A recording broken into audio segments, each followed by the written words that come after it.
buenas tardes, amables televidentes. Bienvenidos a su cita diaria crepuscular y nocturna de Teleimpacto, que es al final de la tarde y comenzando la noche. Ponga su caridad en buenas manos. Apoye el Patronato de Lucha contra el Cáncer de Villa González Incorporado, una institución de servicio al prójimo más desamparado, al más carenciado, el más pobre. 809-443-8010. En ese número usted hace contacto con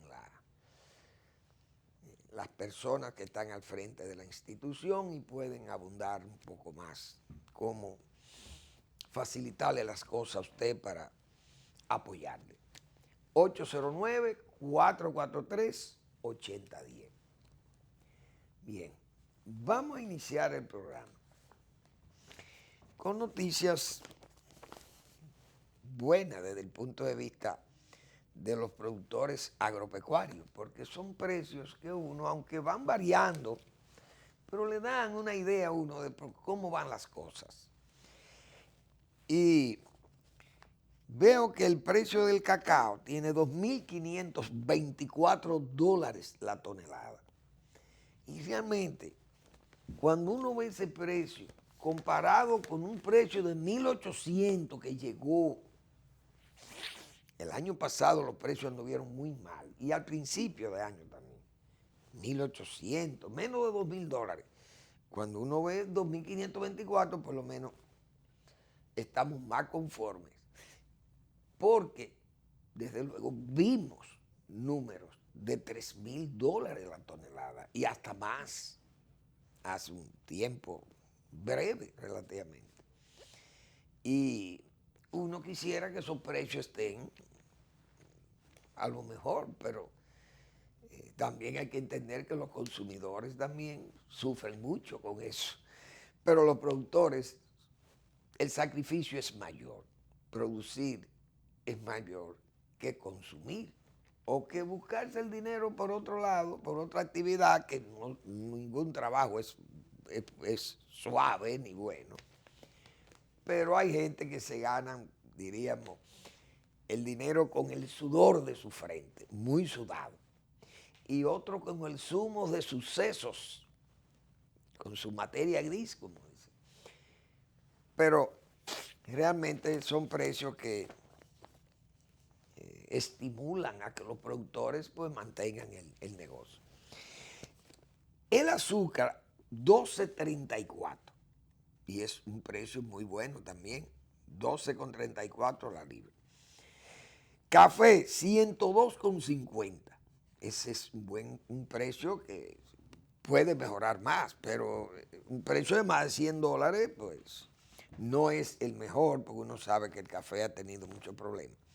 Pero nosotros exportamos café gourmet, que son esos cafés especiales de buen aroma, y tenemos ese nicho, que es un nicho de alto costo, el café orgánico también. Entonces eso es bueno. Aunque desde luego si sube mucho también, como importamos café, tenemos que comprarlo caro, porque una cosa va y otra viene. El petróleo, 55.54 el barril, un precio también que nos ayuda a llevar la carga un poco más liviana. El precio del oro, 1.485.90 la onza de oro.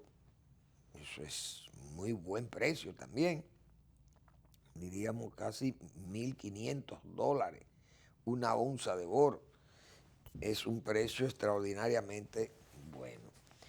Así que, nada, eso estimula los productores de cacao, que aunque hay problemas de lluvia, la sequía afecta, no hay duda de ello, pero se caen menos las flores. Si caen unas lloviznas más o menos fuertes que puedan, diríamos, ayudar el cultivo, que no le afecten al cultivo y su sombra, porque se necesita también la sombra. Pero generalmente los árboles de sombra pesados como dicen, de los cacautas, son árboles de raíces muy profundas. Y entonces buscan el agua, la humedad, la obtienen. Raíces muy profundas, son árboles ya viejos y grandes. Entonces, eso, como se dice en lenguaje más callejero, eso no toman agua de arriba, de la superficie, sino de las profundidades del suelo. No le afectan tanto la sequía, pero no hay duda que la lluvia mejora todo, mejora el ambiente general. Pero es preocupante que no estén las lluvias como antes. Yo recuerdo, por ejemplo, el Cibao que era tan emblemático, aquellos nortes, como se le llamaba, ese periodo de lluvia fina, pero continua, bien nublado el cielo, encapotado, y esa llovizna ahí, casi necia, pero utilísima. Los productores, por ejemplo, los productores de tabaco, las zonas de Villa González, Navarrete, Las Canelas, todas esas áreas que son áreas de secano, con esos nortes. ¿Por qué los nortes eran tan especiales? Por ejemplo, para cultivo de trasplante como el tabaco. El tabaco hay que llevarlo del almácigo, del cantero, sacarlo, llevar esa matita a raíz desnuda y trasplantarla en un ambiente de suelo húmedo, fresco, y que el cielo mismo, la luminosidad, el sol esté más débil para que esas raíces ellas puedan pegarse, como se dice, y boten la fiebre, que es ese amarillamiento que tiene la planta trasplantada a su inicio.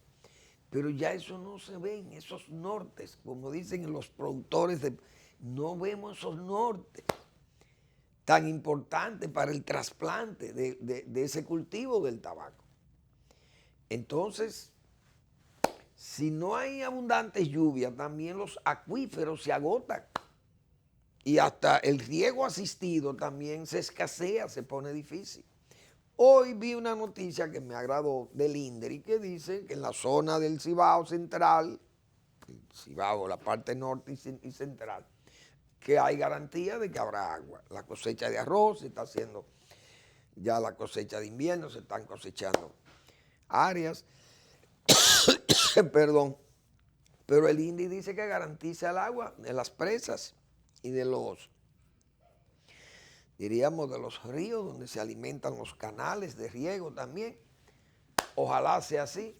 Parece que las últimas lluvias que han caído en la zona han aumentado los acuíferos y eso es bueno. Y es interesante, es importante que llueva, porque si no, la población primero sufre porque se encarecen los alimentos.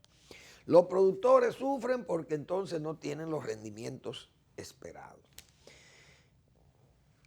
Y el crédito se restringe porque entonces no hay una seguridad de la producción. La verdad que es complicado, muy complicado. Bueno, ¿qué les recomiendo, señores? El blog, la pregunta del doctor Marino Vinicio Castillo, como siempre, y yo debo subrayar como siempre, es un espacio de censura. El de hoy, ese blog de hoy del doctor Castillo, que es los discursos y la carta de César. El doctor Castillo analizando el discurso del doctor Fernández y el discurso de respuesta o el discurso del rencor, como se puede llamar, y de la soberbia del presidente Medina respondiendo al discurso del doctor Leonel Fernández, uno después del otro. Y la carta de renuncia también de César Pina Toribio, miembro prominente del PLD, embajador de la República Dominicana en Argentina, y que presentó renuncia también. El doctor Castillo hace cita de esa carta aquí. Entonces, no hay duda que él, el doctor Castillo, como nos tiene acostumbrado en su blog y en la respuesta, pero el blog es un complemento de la respuesta. Entonces el doctor Castillo trata temas profundos también ahí, ya más, diríamos, mejor elaborados porque están ya corregidos y son escritos ya con su, diríamos, mejor estructurado. Y el doctor Castillo ahí, en ese blog de hoy, le pone censura realmente a ese discurso del presidente Medina. Le censura esas desviaciones, esa rispidez con la que el presidente Medina se refirió a los señalamientos del doctor Leonel Fernández, que fueron realmente prudentes. Pero el doctor Castillo también hace sus advertencias a todas esas tentaciones peligrosas de la política y que terminan en situaciones todavía más graves, pueden terminar, y uno no sabe hasta dónde las consecuencias más negativas y más desviadas de lo que debe ser la paz o la tranquilidad ciudadana. O sea, realmente lo que se vio en ese discurso del presidente, que fue tan casi insultante, se puede decir, porque yo creo que es un insulto a la memoria o a la inteligencia de que el presidente en ese discurso de respuesta a Leonel Fernández señalara algo tan importante como fue negar las ayudas que fueron copiosas, visibles, constatables,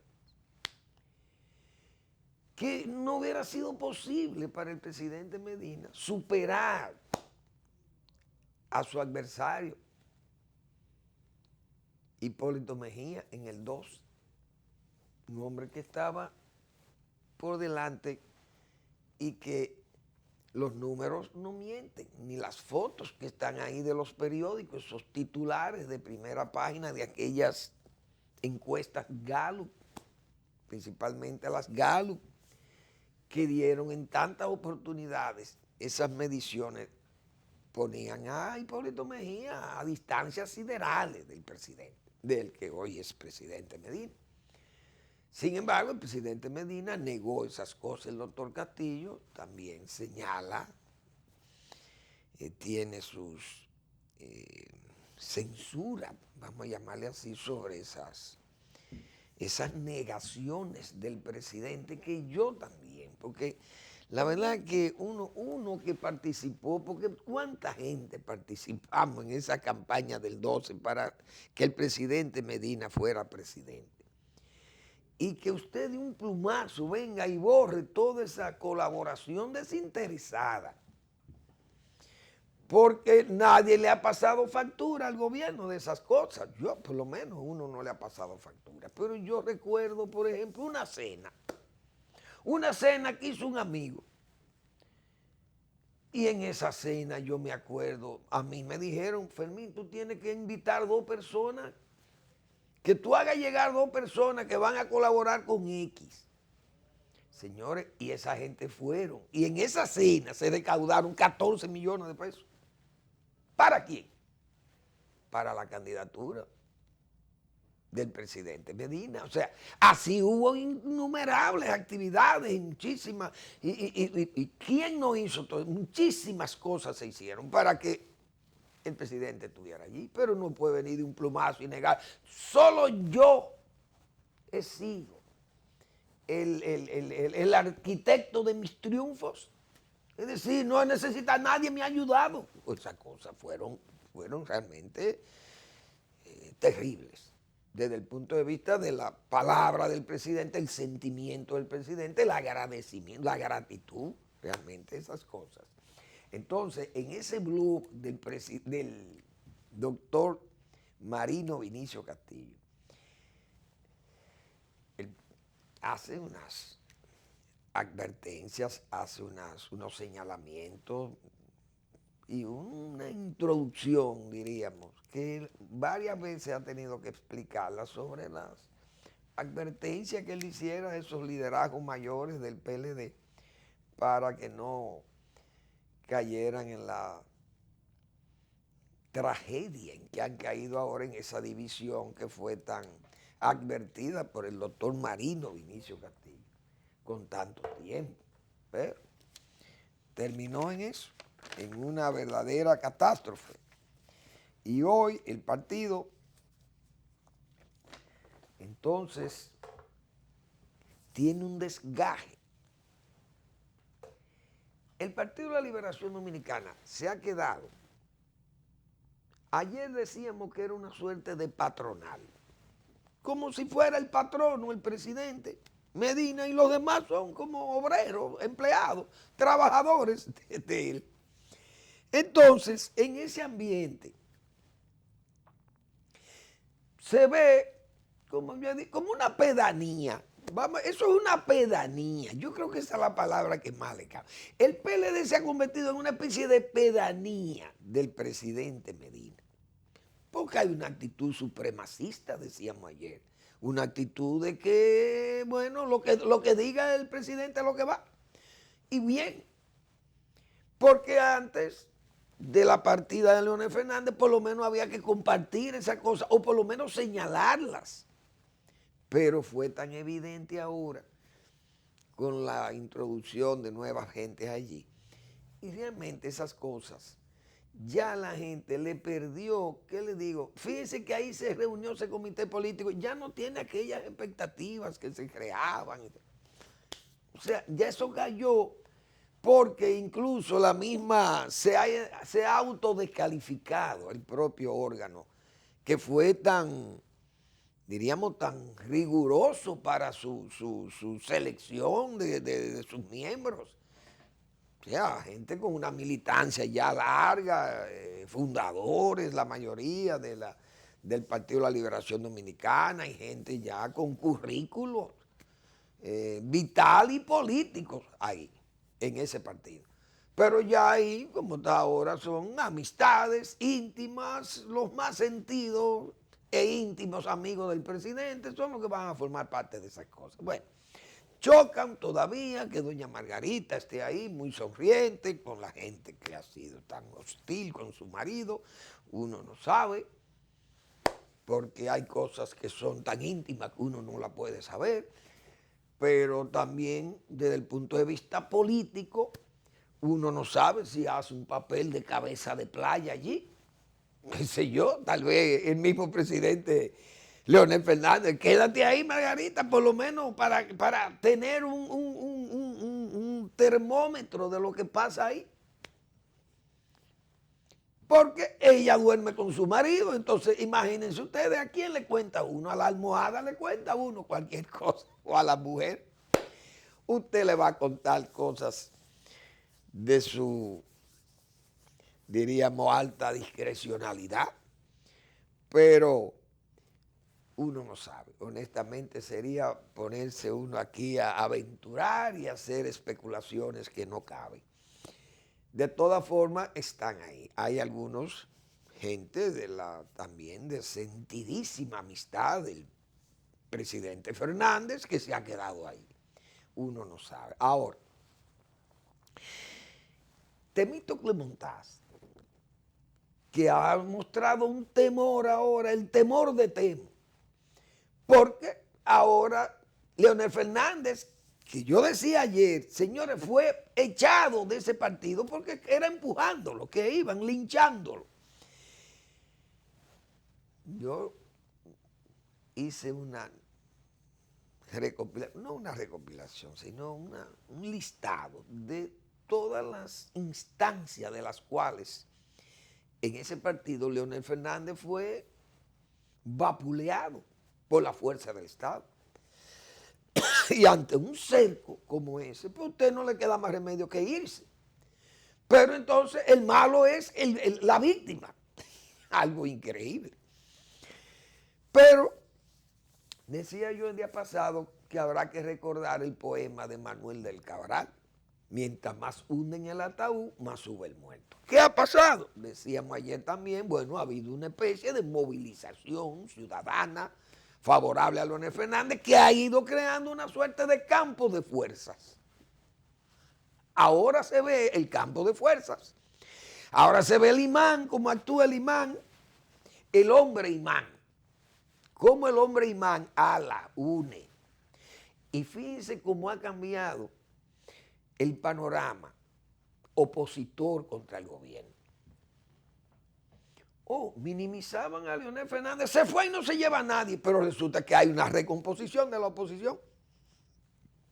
Una recomposición que está preocupando a lo que ha quedado en el PLD. Porque ¿qué es lo que está pasando en el PLD, señores? El PLD tiene unas fugas al goteo y también a chorro. Y esas cosas tienen que ser desconcertantes para un partido político porque, por ejemplo, la dirigencia actual del PLD ha ordenado a una comisión que vaya por provincia, a evaluar y a recomponer ese partido con las salidas y llenar los huecos con la salida de los dirigentes que han ido a apoyar a Leonel Fernández. Ellos van, por ejemplo, el martes, ¿qué día laborable? Esa comisión se desplaza, ponga usted, a Santiago. En Santiago dirán, bueno, ¿quiénes se han ido aquí? Bueno, aquí se fueron algunos. Bien. Pero Santiago está entero. Miren, esos que se fueron, vamos a sustituirlo con fulano, fulano y fulano. Bien.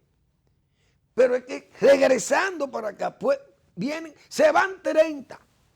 Ahí vuelve el problema. ¿Cómo un partido va a estar tranquilo? Entonces el PLD tiene el problema, señores, que en febrero vienen esas elecciones. Decía yo en días pasados, ¿a quién le van a confiar? Por ejemplo, delegados, trabajos políticos, trabajos que hay que hacer de logística dentro de ese partido para fines de elecciones. ¿En manos de quién van a quedar? Y si esa gente decide irse o esa gente decide como se puede también,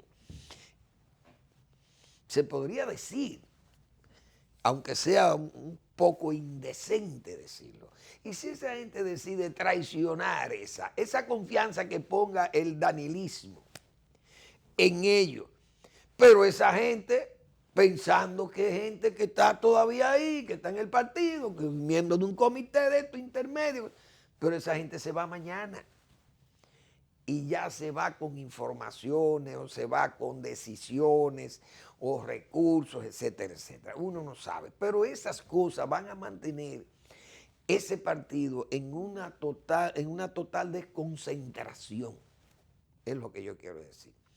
Por ejemplo, vayan a arreglar a Nueva York y a New Jersey o a Massachusetts. Vayan a arreglar a Estados Unidos.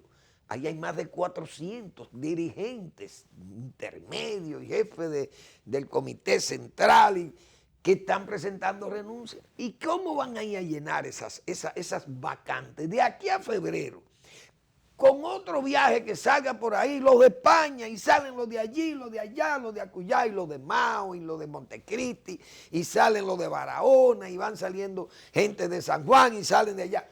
Esas cosas no va a ser fácil para un PLD que está en elecciones, porque es el periodo en que se ha decidido esto.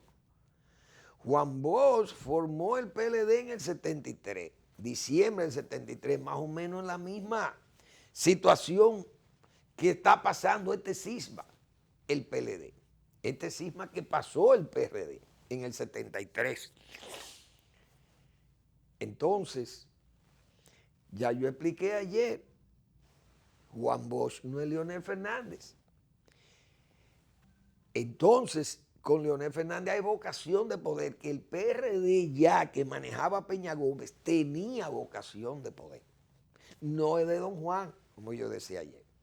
Entonces, yo recuerdo cuando Peña Gómez decía, vamos a ir a las elecciones del 78, llueva, trueno, vente, como quiera, doctor Balaguer, mire, puede ir sacando los fusiles desde ahora. Yo recuerdo ese discurso de Peña Gómez. Saquen los fusiles, las banderas rojas, hagan lo que le dé la gana, pero vamos para las elecciones, como sea, bajo tiro o bajo lluvia, o como fueren, vamos para las elecciones, decía Peña Gómez. Óigame. Y eso era un grito de guerra de José Francisco Peña Gómez en el 78. Ahora, ahí está Leonel Fernández con ese grito de guerra. Entonces, Leonel Fernández tiene 3 periodos, como yo decía ayer, tiene una base social muy amplia. Y eso va a ser determinante. Entonces, con un PLD desgajándose, por goteo y a chorro. Y una dirigencia que es una dirigencia burocratizada, porque es que ese partido ha quedado en manos de la burocracia oficial. ¿Cómo se van a hacer las tareas de gobierno y cómo se van a hacer las tareas del partido? O sea, esas cosas van a ser difíciles para el PLD y para su candidato, que también es una persona que tiene señalamientos, porque hay señalamientos muy serios también que hay ahí, y uno realmente ante situaciones como esa no puede garantizar que ese partido tenga tranquilidad. Yo decía ayer, Temístocles Montaz tiene visa americana. Yo no lo he investigado ni he sabido eso. Entonces me surge a mí, porque me surge como una espontaneidad. Porque si se van 400, el presidente tiene que ir. El presidente del comité político, el presidente del PLD tiene que ir a ver qué está pasando. ¿Cómo es que va a solucionar ese problema en Nueva York? Hay que ver si Temo va a ir a Nueva York. Digo yo que si tiene visa, porque los americanos son tan exigentes con la gente que han tenido problemas con Odebrecht, y en este caso el propio Temístocles Montaz es de los que ha admitido, es decir, admitió, diríamos, peor en el caso que el de Kuczynski, por ejemplo, el de Perú. Porque el de Perú lo que no declaró fue que le había hecho un trabajo como profesional de la economía, qué sé yo, a Odebrecht. Y Odebrecht pagó eso. Incluso aquí hay unos técnicos que están ahí que renunciaron de su cargo, uno de ellos, porque recibieron pagos. Estos son donativos, esto es peor, porque aquellos pueden alegar que fueron servicios profesionales, pero estos son servicios políticos. Es decir, a Temístocles Montaz le regalaron el dinero para hacer campaña, o le dieron su dinero, o le pagaron un servicio de él. Qué sé yo, esas cosas, no hay duda que ponen al presidente del PLD, lo ponen en un apuro, diríamos, de credibilidad o de rectitud moral, ética. Digo yo, tendrá visa Temístocles Montaz para ir a corregir aquel problema o a ver cuál es el problema, porque ese es un problema grave, el de Estados Unidos, más de 400 dirigentes. Eso es una situación muy seria que tiene que enfrentarle el PLD ahora mismo. Y seguirán, repito, van a seguir esas huidas o esas fugas por goteo, es decir, algunos que serán en cantidades mínimas, pero otros pueden ser en cantidades gruesas como esas. Y eso, repito, va a crear un ambiente desconcertante desde el punto de vista electoral y desde el punto de vista estructural de esa misma organización política. Vamos a la pausa y regresamos.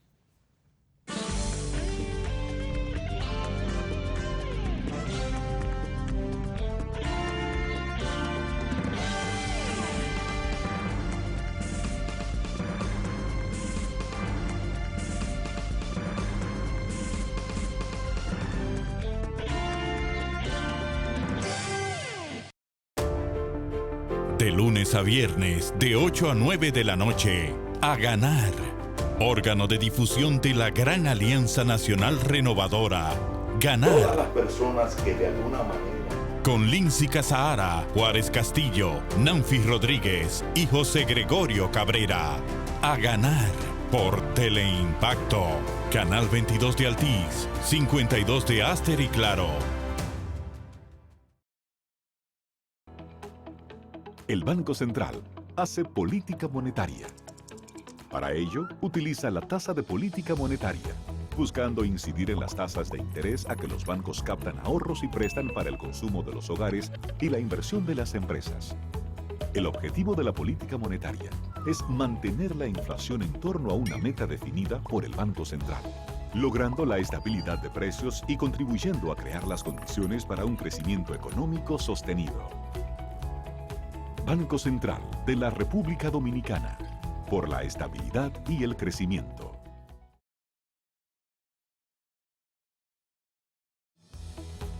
El Banco Central regula el sistema financiero, diseña y propone a la Junta Monetaria las normativas necesarias para el funcionamiento eficiente del sistema financiero, contribuyendo con la estabilidad y el crecimiento de la economía. Banco Central de la República Dominicana, por la estabilidad y el crecimiento.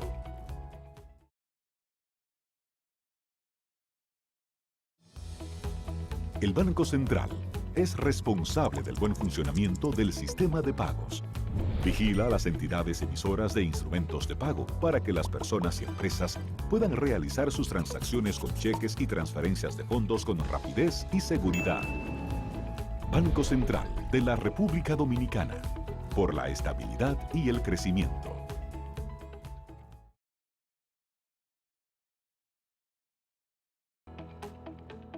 El Banco Central emite el dinero. Es la única institución autorizada por la Constitución de la República Dominicana y la Ley Monetaria y Financiera número 183-02 para emitir los billetes y las monedas que las personas y empresas utilizan diariamente.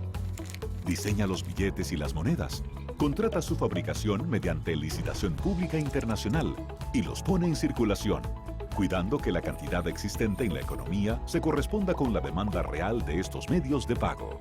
Banco Central de la República Dominicana, por la estabilidad y el crecimiento. ¿Sabías que la ARL se transformó en el IDOPRIL, Instituto Dominicano de Prevención y Protección de Riesgos Laborales, a partir de la entrada en vigencia de la Ley 397-19? Reconocemos que la promoción y prevención de la salud es vital para la protección de los trabajadores. Por esto, nos adaptamos a las diferentes plataformas digitales. IDOPRIL, Salud y Seguridad Laboral, responsabilidad de todos. Accede a nuestro portal web www.idopril.gov.do.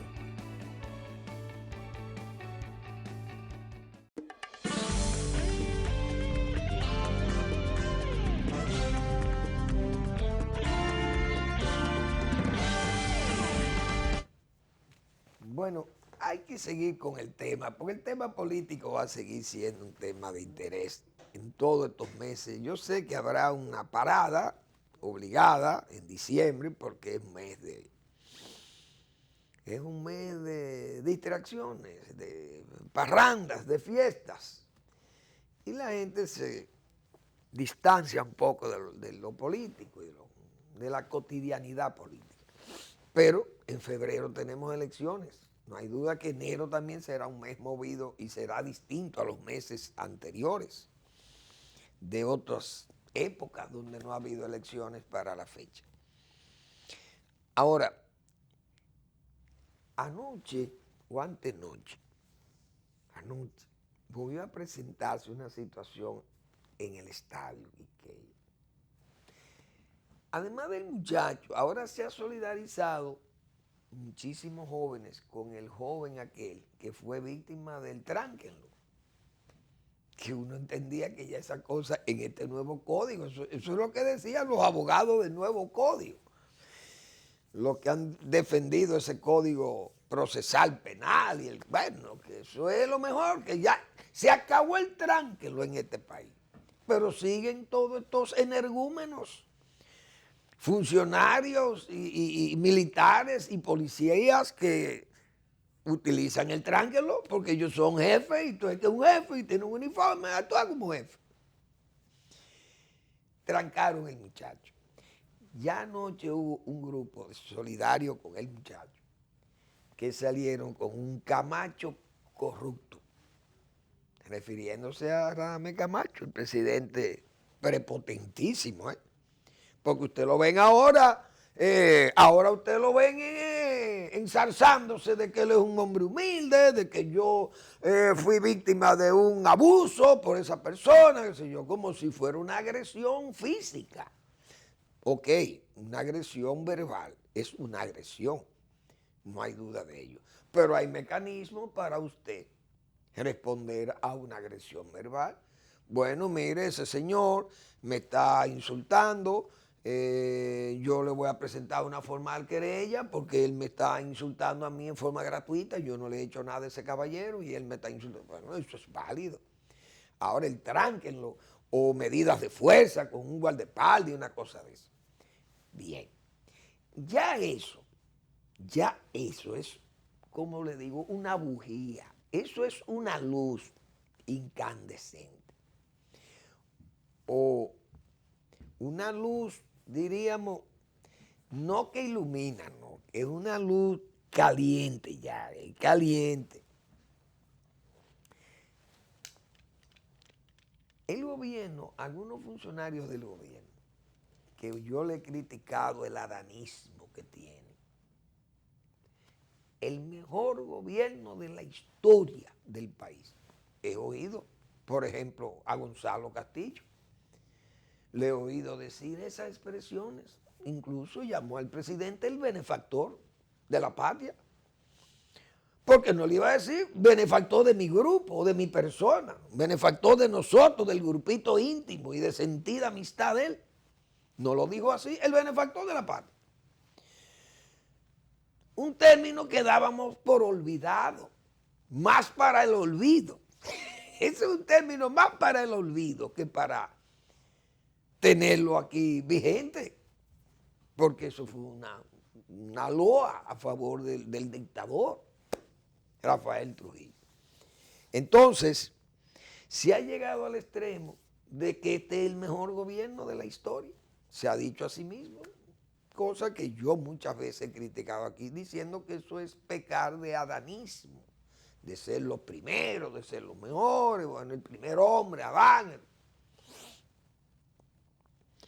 Yo quiero ver el funcionario del gobierno que se atreva a meterse en ese quiqueya.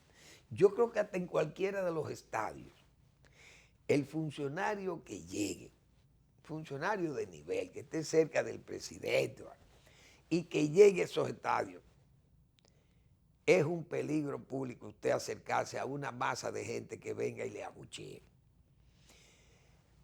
Aquí antes abucheaban, no es la primera vez que han abucheado en el play. Aquí en el gobierno de Hipólito Mejía abucheaban y en el de Balaguer también abucheaban muchísima gente y a militares y a todas esas cosas. Uno lo sabe porque siempre el pueblo dominicano ha sido muy crítico. Pero en un gobierno tan democrático como se suponía que iba a ser este y un gobierno de tan apertura y de tanta transparencia, no había motivo para temerle a la gente. Al contrario, este es un gobierno que trabaja para la gente, dice. Bueno, pues ahora es, ¿quién se arriesga? ¿Cuál de los funcionarios o cuál de los miembros del comité político, va a ponerlo más fácil, se arriesga a ir a un centro de esto y quedar tranquilo sin que le salga un grupo y le sea inoportuno? A Leonel Fernández se lo hicieron mandado a hacer. Recuerden que le mandaron a hacer hasta unos juicios populares de la calle.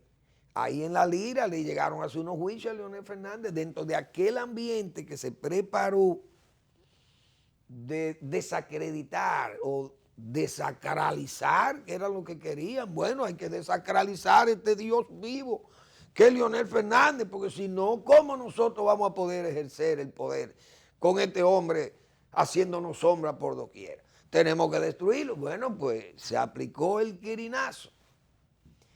Y el propio Leonel Fernández dijo, bueno, fui víctima de toda esa violencia moral contra mí y todas esas cosas. Pero fíjense, como siempre yo he dicho aquí, la historia a la callada se venga. Siempre he repetido eso. O aquellas sentencias, ese tan sentencioso que fue Tales de Mileto. El verdadero sabio es el tiempo. O el tiempo, la acción sedante del tiempo que calma los furores. Hoy Leonel Fernández anda por la calle, no recibe aquellos abucheos. Quienes le mandaron a dar sus abucheos ahora son los que no pueden salir a la calle. Fíjense cómo es que, miren cómo cambian las cosas. Porque realmente, cuando a usted le convierten en víctima, eso es terrible para el victimario. Terrible para el victimario. Porque entonces el victimario ahora está, como se dice en lenguaje más vulgar, al salto de la pulga. Ahora, mucho de lo que avivaron, atizaron esos bullying o esas burlas contra Leonel Fernández y esos acosos, porque señores, había que ver aquello frente a la Fungló, o ver aquellos juicios que fueron alimentados, uno sabe que eran insuflados. ¿Por qué? Porque yo vi uno de esos muchachos que era funcionario del gobierno. ¿Y a quién fue quiénes fueron los veedores? Eran todos, los veedores eran parte de ese grupo. Los famosos veedores llevados por Gustavo, por qué sé yo quién fue que lo llevó, si fue Gustavo Montalvo, que estableció esa estructura. Eran gente de la sociedad civil y de participación ciudadana, todos esos veedores, que nosotros llamamos que eran serpientes, dormir con serpientes. Esa gente iba a Fungló, iban por todos los lados, y era un acoso. Hoy, miren cómo está la situación. Ya ese play, ahí no son muchos los que se atreven a ir al play.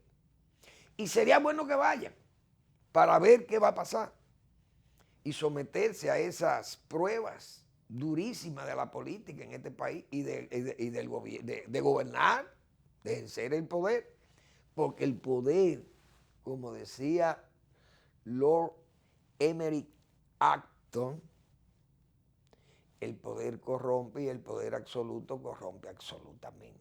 Eso es terrible. El poder lo puede todo, aparentemente. Pero muchas veces hemos dicho, el hegemonismo no está por encima de la razón. Y hay cosas, hay límites que son antemurales, muros de piedras, no de caliza suave, no, muros de verdad que te impiden pasar. Si esas cosas no se disipan o se pueden disipar, aquí hay gente que va a pasar muchos problemas, porque ya esta es una sociedad que la gente aquí está, como diríamos, que no respeta a nadie. Esa es la pura verdad y lo vamos a ver, porque no hay que esperar mucho ni hay que cavar hondo para uno encontrar esas cosas, lo vamos a ver. Ustedes verán mucha gente de esos que gozaban, que gozaron, que aplaudían y reían a mandíbulas batientes, como se dice, con aquellos bullying, aquellas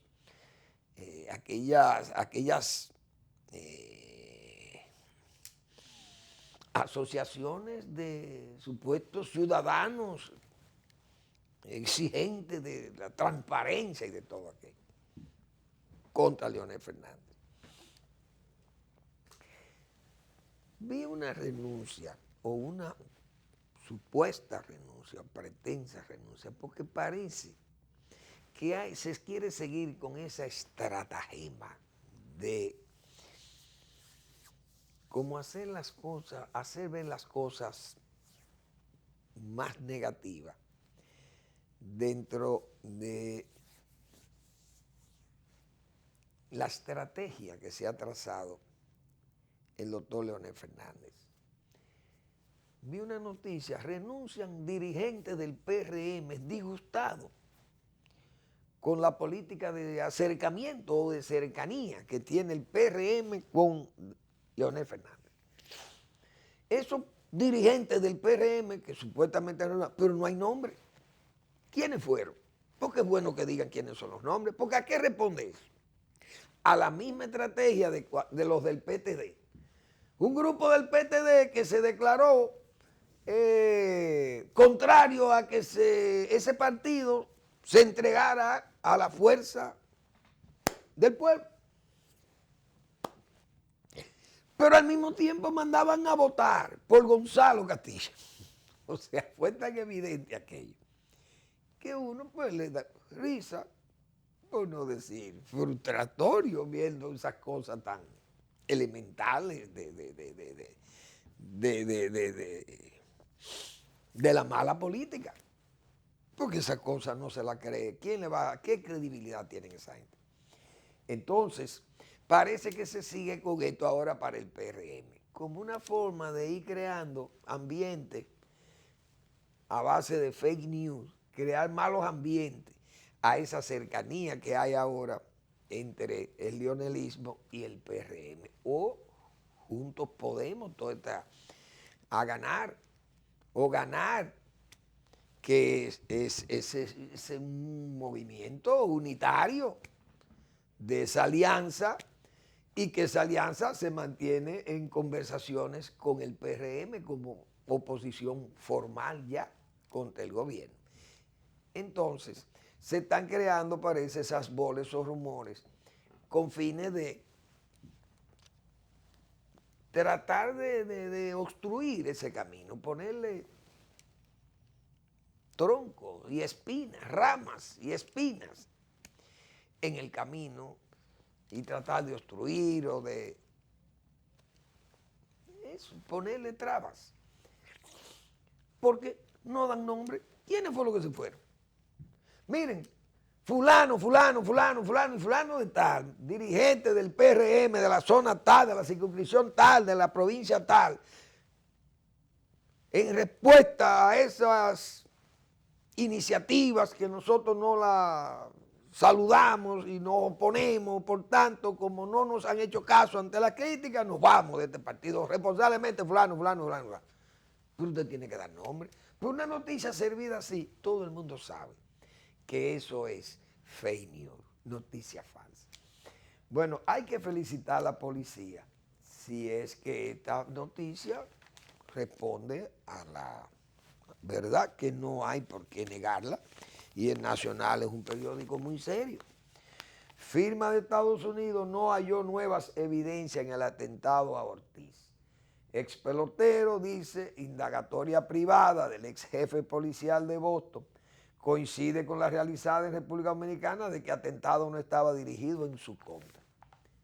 La Policía Nacional hizo su trabajo, porque si el afectado, la víctima, dice que el trabajo de la policía fue bueno, porque no fue la Procuraduría, fue la policía la que buscó y la que investigó y tiene sus agentes especializados para darle seguimiento a un atentado, a un crimen, a lo que fuera.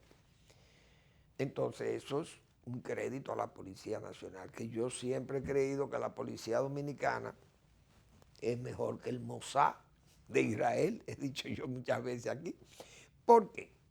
Porque el Mossad es un cuerpo especializado y cargado de tecnología de última generación para investigar y para proteger al Estado de Israel en cualquier parte del mundo donde Israel tiene adversarios, enemigos, jurados.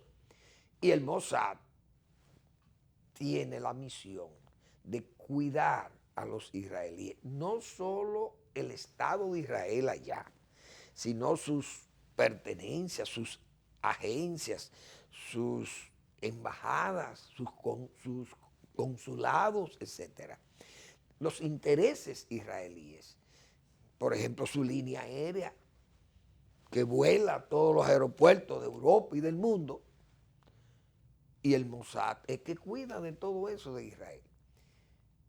Pero, repito, el Mossad tiene los mejores agentes y los mejores medios tecnológicos. La Policía Nacional Dominicana apenas herramientas realmente atrasadas, pero llega a los casos, busca los casos y lo investiga, y eso es un crédito a la policía.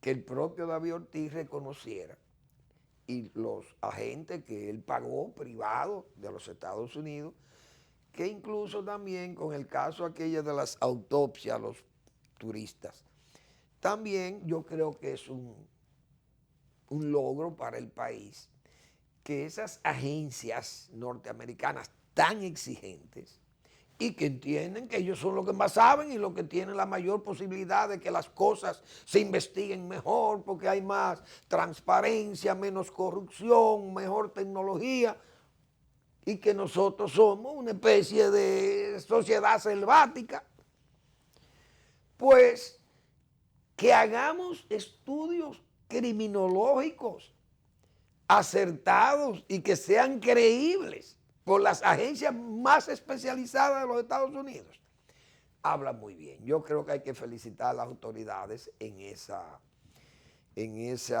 trabajo, esa tarea de realmente identificar el problema de los turistas, como se hicieron los trabajos toxicológicos o criminológicos, etcétera, etcétera, y en este caso de David Ortiz. Yo creo que son puntos positivos para las autoridades que bregaron con esas cosas, pero principalmente la Policía Nacional en el caso de David y la parte de la autoridad que tenga que ver con las autopsias de los cadáveres de los turistas norteamericanos. Gracias por su atención. Nos vemos mañana en otra entrega de Al Final de la Tarde y comenzando la noche.